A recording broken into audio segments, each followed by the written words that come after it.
احمد سے اور اسے صاحب مشکات نے بھی نقل فرمایا ہے۔ راوی حضور نبی پاک صلی اللہ علیہ وسلم کے پیارے جلیل القدر صحابی جناب حضرت سیدنا معاذ بن جبل رضی اللہ تعالی عنہ، حضرت معاذ بن جبل رضی اللہ تعالی عنہ فرماتے ہیں کہ حضور نبی رحمت صلی اللہ علیہ وآلہ وصحبہ وبارک وسلم نے مجھے 10 خاص نصیحتیں فرمائی۔ کتنی؟ 10 خاص نصیحتیں مجھے حضور نبی پاک صلی اللہ علیہ وآلہ وصحبہ وبارک وسلم نے فرمائی۔ حضور نے فرمایا، اے معاذ، اللہ تعالیٰ کے ساتھ کسی کو شریک نہ کرنا، اگرچہ تجھے جلا دیا جائے یا قتل کر دیا جائے۔ شرک جو ہے اسے قرآن مجید فرقان حمید میں اللہ تعالیٰ نے فرمایا کہ یہ ظلم عظیم ہے اور یہ بہت بڑا گناہ ہے، اور حضور نبی پاک صلی اللہ علیہ وسلم نے فرمایا اللہ پاک شرک کے علاوہ ہر گناہ کو معاف کر دے گا لیکن شرک کو معاف نہیں کرے گا۔ تو یہاں پر یہ فرمایا گیا کہ اگر اے معاذ تجھے یہ اختیار دیا جائے کہ موت یا شرک، تو موت کو عظیمت کا راستہ اختیار کرتے ہوئے قبول کر لینا، لیکن شرک سے اپنے ایمان کو آلودہ نہ کرو۔ اگرچہ تجھے جلنا بھی پڑے نا تو جل جانا، اس کو قبول کر لینا، لیکن ایمان کو شرک کی گندگی غلاظت سے آلودہ نہ کرنا۔ دوسری حضور نبی پاک صلی اللہ علیہ وسلم نے نصیحت فرمائی کہ ماں باپ کی نافرمانی ہرگز نہ کرنا، اگرچہ وہ تجھے گھر بار چھوڑنے کا حکم دے۔ ماں باپ، قرآن مجید فرقان حمید میں اللہ تعالیٰ نے اپنی توحید اور اپنی بندگی کے بعد فوراً جن کے ساتھ حسن سلوک اور صلہ رحمی کا اور ان کی خدمت کا حکم دیا ہے وہ والدین۔ سب سے قیمتی نعمت جو اللہ نے بندے کو عطا فرمائی وہ زندگی ہے، اور ظاہری طور پر اس کی زندگی کا جو اسباب ہے وہ اس کے والد ہیں۔ تو اسی لیے اللہ تعالیٰ نے فرمایا کہ والدین کی ہرگز نافرمانی نہ کریں، یہ کبیرہ گناہ ہے۔ اور والدین کا حضور نے فرمایا کہ جو گناہ ہے یہ ایسا ہے کہ جلد اس بچے کو دنیا میں ہی اس کی سزا کا سامنا کرنا پڑتا ہے، یعنی اس میں تاخیر اللہ نہیں کرتا۔ اور اگرچہ وہ تجھے کہیں کہ گھر بار بھی چھوڑ دے تو تب بھی، اور جب تک کوئی اللہ اور اللہ کے رسول کی واضح طور پر نافرمانی کا وہ حکم نہ کرے اس وقت تک والدین کی نافرمانی نہیں کرنا بلکہ ان کی تابعداری کرنا، ان کی فرما برداری کرنا۔ یہ حضور وصیت فرما رہے ہیں۔ اور حضرات انبیاء کرام کو بھی اللہ نے، سارے انبیاء کرام، حالانکہ وہ تو معصوم ہوتے ہیں، وہ تو اللہ کا پیغام لے کے آنے والے ہوتے ہیں، وہ تو صاحب شریعت ہوتے ہیں یا رسول کی شریعت کو آگے لے کے چلنے والے ہوتے ہیں، لیکن اس کے باوجود بھی اللہ تعالیٰ نے نبیوں اور رسولوں سے فرمایا کہ والدین کے ساتھ حسن سلوک کرنا۔ اور جب تک والدین کا بندہ شکر گزار نہ بنے نا تو اللہ بندے کا شکریہ بھی قبول نہیں کرتا۔ تو والدین کی قرآن حدیث میں بڑی عظمت اور شان بیان کی گئی، اور والدین کی نافرمانی یہ کبیرہ گناہ ہے، بڑا گناہ۔ جب تک بندہ توبہ نہ کرے تو اللہ پاک اس گناہ کو معاف نہیں فرماتا۔ اور تیسری چیز ہے حضور نے وصیت فرمائی فرض نماز جان بوجھ کر ہرگز ترک نہ کرنا، کیونکہ جس نے فرض نماز جان بوجھ کر چھوڑ دی اللہ تعالیٰ کا ذمہ اس سے اٹھ گیا۔ ہر عاقل بالغ مسلمان مرد عورت پر دن رات میں 5 نمازیں فرض ہیں۔ اگر بلا عذر شرعی نہیں ہے، بغیر عذر کے اگر کسی نے نماز چھوڑ دی تو یہ گناہ کبیرہ کا مرتکب ہوا۔ جب تک اس کی قضا نہیں بجا لائے گا، جب تک اس قضا کرنے پر توبہ نہیں کرے گا تاخیر پر، اس وقت تک یہ بندہ بری و ذمہ نہیں ہوگا۔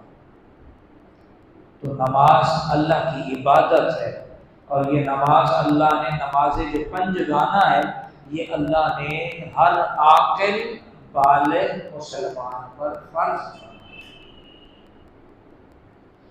اسی طرح چوتھی وصیت فرمائی کہ شراب ہرگز نہ پینا، اس لیے کہ یہ ہر برائی کی جڑ ہے، یہ ہر برائی کی جڑ ہے۔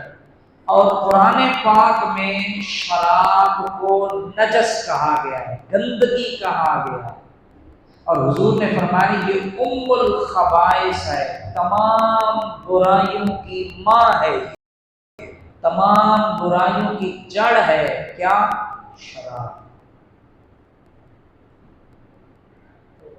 اور ہر وہ نشہ آور چیز جو بندے کے دماغ کو زائل کر دے وہ حرام ہے، ناجائز ہے، شریعت میں منع۔ تو شراب کیا ہے؟ ناجائز ہے، اور حضور کی شریعت میں حرام ہے، اور فرمایا یہ ہرگز نہ پینا۔ بدقسمتی سے آج ہمارے معاشرے میں یہ شراب عام پی جا رہی ہے۔ آپ حیران ہوں گے، مرد تو مرد، اب خواتین بھی شراب پینے لگی، اور بالخصوص اس وقت ہمارا جو نوجوان ہے یہ جو ہے وہ شراب کی طرف بہت زیادہ مائل ہے، کیونکہ اچھی صحبتیں، پاکیزہ ماحول نہیں رہا، جس کی وجہ سے وہ گندی صحبتوں کی نظر ہو جاتے ہیں، اور پھر یہ ساری برائیاں بے حیائیاں اس میں ملوث ہو جاتے ہیں۔ اچھا، اسی طرح حضور نے وصیت فرمائی، نصیحت فرمائی، نافرمانی سے بچ کر رہنا، اس لیے کہ نافرمانی اللہ تعالیٰ کی ناراضگی کا باعث بنتی ہے۔ کس کا باعث بنتی ہے؟ ناراضگی کا باعث بنتی ہے۔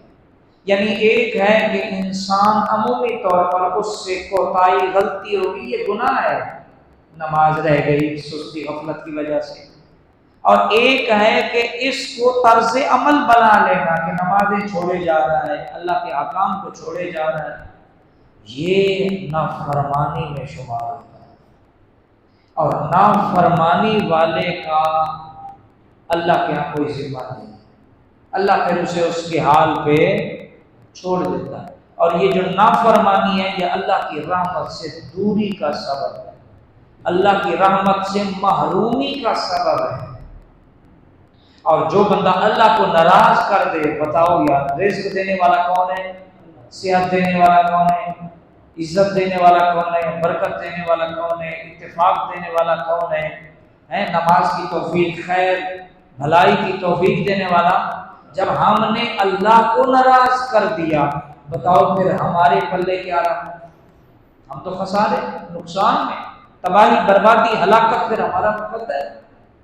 تو اسی لیے دوستو کبھی کبھار کوتاہی ہو جائے تو بندے کو فوراً اس کی تلافی کر لینی چاہیے، احکام کو بجا لا کر تاخیر پر اللہ سے توبہ کرنی چاہیے، لیکن اللہ کے احکام کو چھوڑنے کی عادت مت بنائیے۔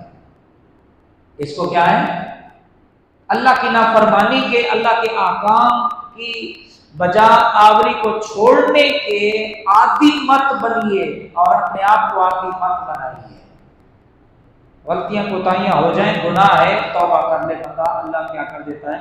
معاف کر دیتا ہے۔ بندے سے نماز رہ گئی، اب وہ جو نماز میں تاخیر ہوئی ہے یقیناً وہ گناہ ہے، لیکن اس نے اس کی قضا کر لی اور اس تاخیر پر اللہ سے توبہ کر لی تو غفور الرحیم ہے، تواب الرحیم ہے، وہ معاف کر دے۔ تو کبھی کبھار میری بھی فجر رہ جاتی ہے تو محبوب صاحب پھر ناراض ہوتے ہیں۔ تو عادت نہیں بنانی چاہیے کہ بندہ سالوں سال مہینوں ہفتہ ہفتہ نمازوں میں نہ آئے۔ تو کبھی کبھار اگر امام کی بھی رہ جائے تو امام بھی جو انسان ہے نا تو وہ اللہ سے معافی مانگے اور اگلے دن آنے کی کوشش کرے تو اللہ پاک معاف فرمانے والا ہے۔ اچھا، محبت میں کہا ہے۔ چھٹی نصیحت فرمائی کہ میدان جنگ سے فرار اختیار نہ کرنا اگرچہ لوگ ہلاک ہو رہے ہو۔ یعنی دیکھیں قرآن میں بھی اور حدیث پاک میں بھی حکم ہے کہ جب تم دشمن اسلام سے مقابلہ کرو، بھلے تمہاری جان کیوں نہ چلی جائے، سامنے تمہارے لاشیں کیوں نہ تمہارے گروہ کی گر رہی ہو، پیٹ نہیں پھیرنی، بزدلی نہیں دکھانی۔ کیوں کہ موت کا مالک کون ہے اور موت کا وقت کیا ہے؟ اگر اسی میدان میں تمہاری موت لکھی ہوئی ہے تو وہ تمہیں مل کے رہے گی، اگر نہیں لکھی تو بزدلی کا دھبا اپنے اوپر مت لگا۔ ہاں، اگر آپ کسی لشکر کے ساتھ لڑ رہے ہیں، انہوں نے جگہ بدلنے کا آرڈر دیا یا لشکر نے کسی حکمت عملی کے تحت پیچھے ہٹنے کا حکم دیا، تیاری نہیں ہے، اسلحہ نہیں ہے، افراد اتنے نہیں ہے، سامنے زیادہ ہے، وہ اس سے الگ ہے۔ ایک ہے کہ ہر چیز پوری ہے، سامنے لوگ لڑ رہے ہیں، اپنی جانوں کے نذرانے پیش کر رہے ہیں، لیکن ایک آدمی بزدل بن گیا، اس کے دل میں خوف ہو گیا کہیں میں مارا نہ جاؤں، اب وہ پیچھے ہٹ رہا ہے۔ تو اس کی قرآن میں اللہ نے اور حدیث میں رسول اللہ نے مذمت فرمائی ہے کہ پیٹ نہیں دکھانی، پھر لڑنا ہے۔ اس کی بھی حضور نے نصیحت فرمائی کہ کبھی تمہارا دشمن سے مقابلہ ہو جائے تو دشمن کو پیٹ مت دکھانا، آخری دم تک لڑتے رہنا۔ اور یہ مومن کا اعزاز ہے اور یہ مومن کی شان ہے اور یہ مومن کی صفت ہے کہ مومن بزدل نہیں ہوتا، مومن موت سے گھبراتا نہیں ہے، منافق موت سے گھبراتا ہے کیونکہ اس کو پتہ ہے کہ میری تیاری نہیں ہے، کیا جواب دوں گا۔ مومن تو ہر وقت تیار رہتا ہے، اس کے تو پیش نظر موت ہے، اللہ کا خوف ہے، کل کی وجہ اس کو آج آ جائے اس کو کوئی پریشانی نہیں۔ اللہ اکبر۔ اور ساتویں آپ نے نصیحت فرمائی، جب کسی جگہ موت کی وبا ہو اور تم وہاں ہو تو ثابت قدم رہو۔ یعنی بعض بیماریاں ایسی ہیں جو اجتماعی طور پر جیسے کرونا آئی تھی یا طاعون ہے، ہیضے کی بیماری ہے اور کئی ایسے وائرس وغیرہ پھیل جاتے ہیں، تو حضور نے فرمایا اگر تم اس علاقے میں ہو اور یہ وبا پھیل جائے تو پھر وہاں سے بھاگنا مت، وہیں رہنا، وہاں سے بھاگنا نہیں ہے۔ اور حضور نے فرمایا جہاں وبا پھیل رہی ہو تم وہاں جاؤ نہیں، اور جہاں پھیل جائے وہاں سے نکلو نہیں، وہاں سے بلکہ کیا کرو، اس وبا کا اپنی حکمت عملی سے، اللہ کی دی ہوئی صلاحیتوں سے اس کے خاتمے کا کوئی حل تلاش کرو، وہاں سے بھاگو نہیں۔ یہاں بھی یہی ہے کہ ہمارا یقین ہے کہ اگر اسی بیماری میں وبا میں موت آنی ہے تو کہیں بھی جائیں گے یہ تو آ کے رہے گی، تو لہذا وہاں سے چھوڑ کے لوگوں کو مت جانا، وہاں ثابت کرو۔ بلکہ اگر مصیبتیں آ رہی ہو تمہارے آباء و اجداد میں سے، خاندان میں سے، قبیلے میں سے لوگ مر رہے ہوں تو تب بھی حکم یہی ہے کہ تم نے اللہ کی رضا پہ راضی رہنا ہے، صبر کرنا ہے اور استقامت کے ساتھ وہاں ڈٹے رہنا ہے، تو اللہ پاک تمہارے صبر اور استقامت سے جلد اس وبا کو اللہ شفا میں تبدیل فرمائے۔ آٹھویں فرمایا اہل و عیال پر اپنی طاقت کے مطابق خرچ کرتے رہو، یعنی اپنے اہل خانہ پر اپنی طاقت کے مطابق خرچ کرو، یعنی جتنا تمہارے پاس وسائل ہیں اس حساب سے آپ جو ہے وہ اپنے اہل خانہ پر خرچ کرو، کنجوسی نہ کرو، ان کو نعمتوں سے محروم نہ رکھو، بلکہ اللہ نے دی ہے تو ان پہ خرچ کرو، یہ بہترین نفلی صدقہ ہے۔ اپنے اہل خانہ پہ، اپنی بیوی پہ خرچ کرنا، بچوں پہ خرچ کرنا، ان کی تعلیم پہ، ان کی تربیت پہ، بیوی بچوں کا نام نفقہ ادا کرنا، یہ جو ہے وہ کیا ہے؟ بہترین نفلی صدقہ ہے۔ تو فرمایا جو اللہ نے تمہیں توفیق دی ہے، جو استطاعت ہے، جتنی طاقت ہے، اپنے اہل خانہ پر خرچ کرو، یعنی لباس میں بھی، کھانے پینے میں بھی، ان کی تعلیم و تربیت میں بھی، اور دیگر ان کی علاج معالجے میں بھی، تمام ضروریات میں کیا کرو؟ اللہ تبارک و تعالیٰ کی دی ہوئی توفیق استطاعت کے مطابق کیا کرو؟ خرچ کرو۔ آگے فرمایا گھر والوں سے اپنے ادب کا ڈنڈا دور نہ کرو،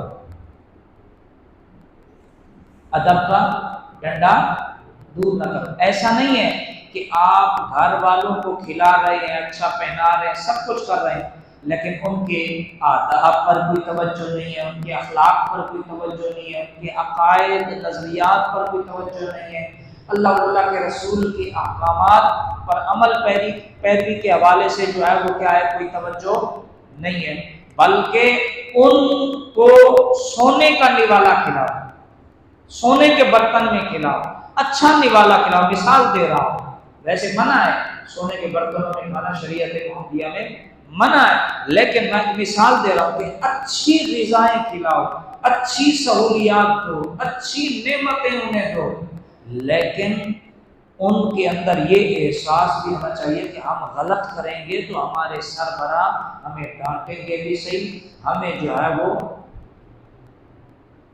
اصلاح بھی کریں گے، اور اگر سارے ذرائع استعمال کرنے کے باوجود پھر بھی اصلاح نہ ہو تو پھر ضرورت کے مطابق ڈنڈا استعمال کرنے کی بھی اجازت ہے، لیکن یہ کہ جسم پر نشانات نہ پڑے، یہ آخری حل ہے۔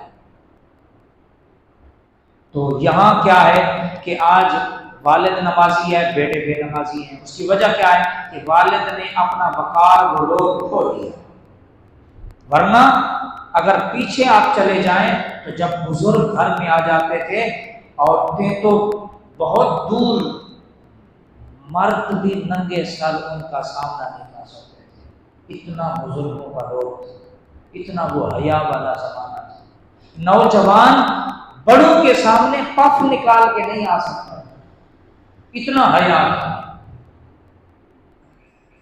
آپ نے دیکھا ہوگا ایسا زمانہ، آپ نے دیکھا نہیں دیکھا؟ اللہ اکبر، آج تو گانے چل رہے ہیں، سب کچھ چل رہے ہیں، ٹی وی گھر میں رکھنا اس وقت معیوب سمجھا جاتا تھا، ریڈیو کی آواز گھر سے باہر آ رہی ہے اس کو برا سمجھا جاتا تھا۔ اللہ اکبر، اللہ اکبر۔ تو یہاں کیا فرمایا گیا ہے کہ اپنے ادب کا جو ایک روپ ہے بڑے سربراہ کا، وہ ان سے دور، اچھا نوالا کھلاؤ، لیکن شیر کی آنکھ ان کی غلطیوں پر رکھو، تاکہ ان کو احساس ہو کہ ہم غلط کریں گے تو پھر ہمیں سزا بھی ملے۔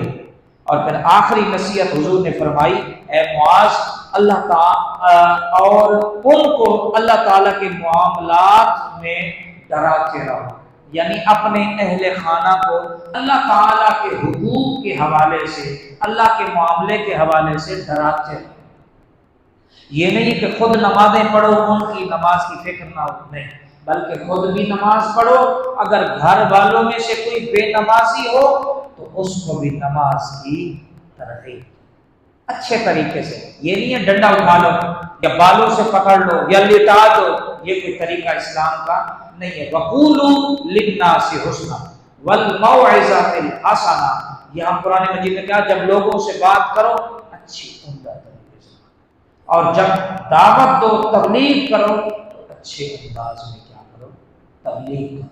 یہ ہمارے اسلام کا مزاج ہے، ان کی تعلیم اسلام۔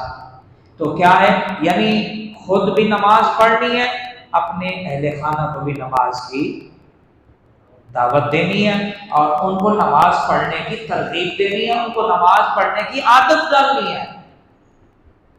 یہ نہیں ہے کہ خود کہتے ہوئے بس چلتے ہوئے آگے اٹھو بھی نماز پڑھ لو، وہ بھلے سو، نہیں، بلکہ ان کو بٹھا کے سمجھاؤ، ان کو اللہ کے معاملے کے حوالے سے ڈراؤ کہ دیکھو مرنا ہے، بہت ہے، یہاں سدا نہیں رہنا، یہ ہمارا عارضی گھر ہے جس میں ہم رہ رہے ہیں۔ دیکھو اللہ نے کتنی ہمیں نعمتیں عطا فرمائی ہے، اتنی نعمتوں کے باوجود کیا ہمیں زیب دیتا ہے کہ ہم نماز چھوڑ دیں یا وہ فلمیں ڈرامے گانے سنتے ہو؟ اس سے ڈراؤ کہ یہ تو شیطان کا مشن ہے۔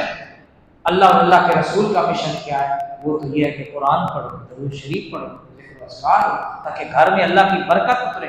جس گھر میں گانے باجے ہوں وہاں اللہ کی رحمت نہیں اترتی، وہاں بے برکتی ہے، وہاں ایک بڑوں کا ادب نہیں رہتا، محبت پیار نہیں رہتی، پھر وہاں سے ساری خیر نکل جاتی ہے، وہاں تو شیطان ڈیرے ڈال دیتا ہے۔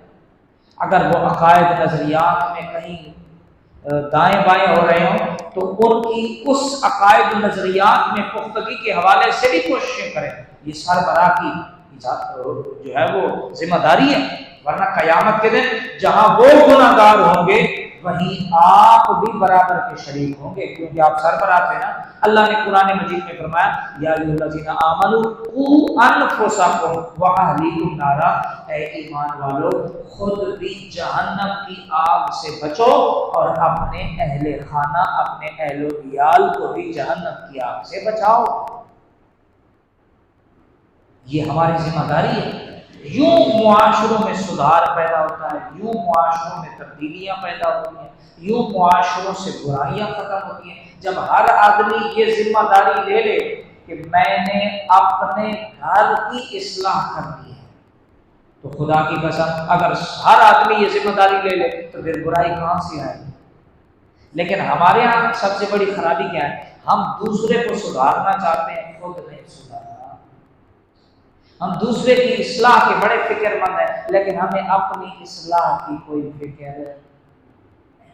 تو اللہ کریم کی بارگاہ میں دعا ہے، حضور نے یہ جو 10 نصیحتیں اپنے پیارے صحابی کو جو ہے وہ فرمائی اور آج میں نے آپ کے سامنے بیان کی، اللہ پاک کی بارگاہ میں دعا ہے اللہ پاک سب سے پہلے مجھے اس پہ عمل کی توفیق عطا فرمائے، پھر اس کے بعد آپ کو اس پہ عمل کی توفیق عطا فرمائے۔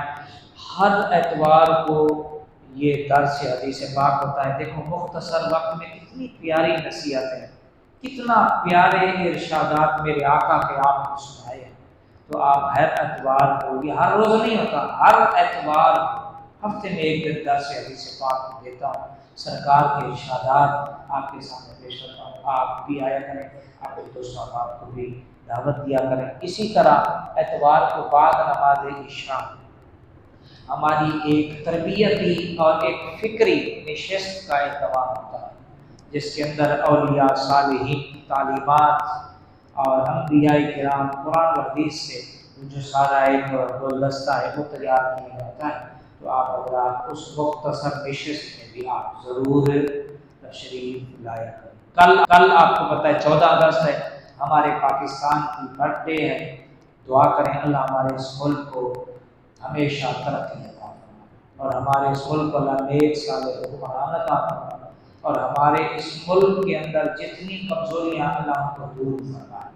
ملک کی یہ جو ہمیں آزادی کی نعمت ملی ہے یہ کوئی چھوٹی موٹی نعمت نہیں، بہت بڑی نعمت، جتنا اس کی جو ہے وہ شکر ادا کریں کم ہے، بہت بڑی اللہ کی نعمت ہے۔ یہ الگ بات ہے کہ ہم آزاد ہونے کے بعد ہم نے جو ہمارے آزادی حاصل کرنے کے مقاصد تھے ہم نے ان کو ابھی تک حاصل نہیں کیا، لیکن اس کے باوجود بھی یہ آزادی ایک بہت بڑی نعمت ہے۔ الحمدللہ ہم کھلے عام اذانیں ہو رہی ہیں، سارے معاملات ہو رہے ہیں، ورنہ جہاں مسلمان اقلیت میں ہیں وہاں وہ اذان نہیں دے سکتے، وہاں نماز کے لیے ان کو دور دور جانا پڑتا ہے۔ الحمدللہ ہر گلی میں مسجد ہے، ہر گلی میں مدرسہ ہے، قرآن پاک کی تعلیم عام ہے، نماز کے لیے ماحول مساجد عام ہیں۔ اسی طرح ہم جب چاہیں سرکار کے نام کی محفلیں سجا لیں، ہم اپنے علاقوں کو حضور کے میلاد کے حوالے سے سجا لیتے ہیں، سارے معاملات ہم جو ہے وہ آزادی میں کر رہے ہیں۔ تو دعا کرو اللہ اپنے حکمران بھی اچھے عطا فرمائے۔ ملک تو بہت پیارا ملا ہے الحمدللہ، 52 کے 56 ملک ہیں باقی اسلامی، ان سب پہ اگر یہود و نصارہ کے مقابلہ کرنے کی کوئی ہمت رکھتا ہے تو وہ ہمارا الحمدللہ پاکستان ہے۔ اللہ نے اتنی برکتیں دی ہیں، اس ملک کو اتنی اللہ نے طاقت عطا فرمائی ہے، کیوں کہ یہ ملک ضرور ہمارے بزرگوں کی قربانیوں سے بنا ہے، لیکن اللہ اور اللہ کے رسول کی مہربانی سے، ان کی منظوری سے، ان کی رضا سے اور ان کے حکم سے یہ پارے سے وجود میں آیا ہے۔ اور الحمدللہ پاکستان یہ فنا ہونے کے لیے نہیں آیا، بلکہ یہ قائم رہنے کے لیے بنا ہے، الحمدللہ۔ اور ہمارے بزرگوں نے بنایا اسے۔ میں ایک بزرگ کا حوالہ دوں گا جن کا نام ہے حضرت پیر سید جماعت علی شاہ صاحب، محدث علی پوری جنہیں کہا جاتا ہے۔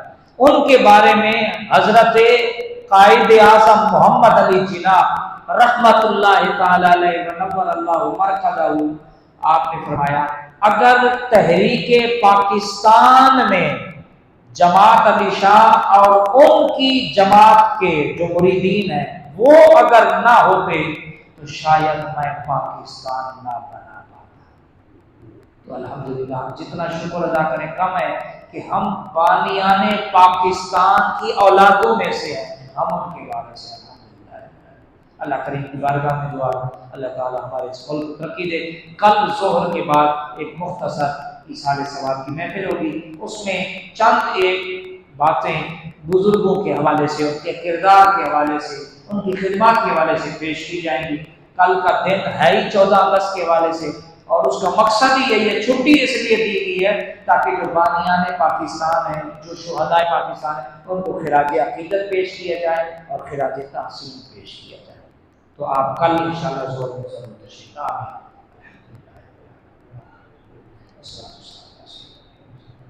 اللهم ربنا آتنا في الدنيا حسنة وفي الآخرة حسنة وقنا عذاب النار۔ یا اللہ آج کی ہماری اس محفل کو اپنی بارگاہ میں قبول فرما۔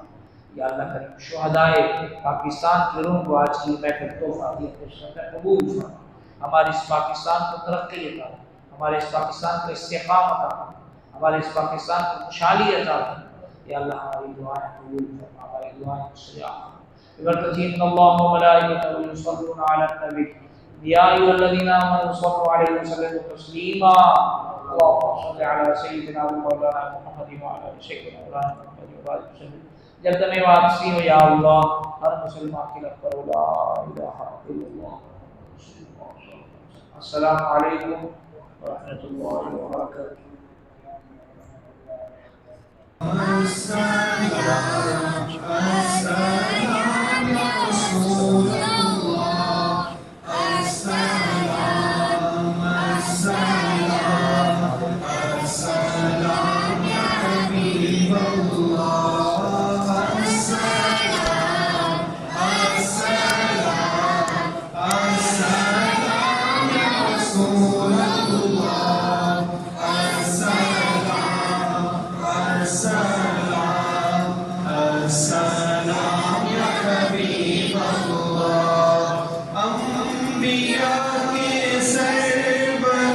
سرکار پر لاکھوں سلام۔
روزہ